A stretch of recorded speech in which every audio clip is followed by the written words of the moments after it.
rival para ver si puede encontrar alguna fisura, ¿no? Golpea Messi. El tiro arriba. No encontró el camino del gol. Leo Messi con posesiones. Con Tapia para meter. Podría ser ahora. Madre mía la que ha tenido ahí Ferran. Se giró quizás un poco tarde. Le faltó precisión con un disparo. Ter Stegen y el palo. Carlos Soler Gameiro. Ter Stegen es Superman, no parece. Ter Stegen otra vez. Salvando los muebles. El piso. La vajilla. Y Leo Messi la conducción aparece dentro del área para intentar asociarse, pero entrega mal ese balón. Toca como puede Busquets. El golpeo. Coquelari otra vez. Ter Stegen. Segunda oportunidad para Maxi. Segundo balón y gol.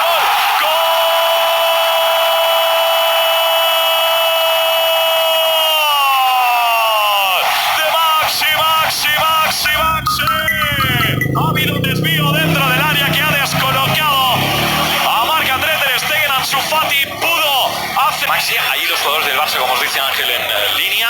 Mal Sergio Roberto, balón dentro del área. Puede ser buena para Carlos Soler. Para la segunda para Jordi Alba. Ansu Fati para meter ese balón colgado. Frenkie de Jong. El 1-2. Demasiado flojito. Adivina la trayectoria del balón Jaume, pero el Barça ha disparado ya a puerta. Y es precisamente el balón para Messi. Esta es clara, clarísima. Pero ha llegado Gabriel Paulista. Paulista ha salvado el remate de Leo Messi. Ansu Fati. La peligrosidad que todos sabemos que tienen sus hombres y que tiene. También Messi tiró.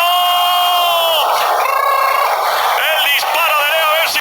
Decide dividir para entregar el cuero a Ferran Torres, que coloca el centro. Demasiado pase. Llevando el balón Frenkie de Jong. Le queda contrapié a Griezmann. Va a llegar Jordi Alba. Con Messi. A la azotea.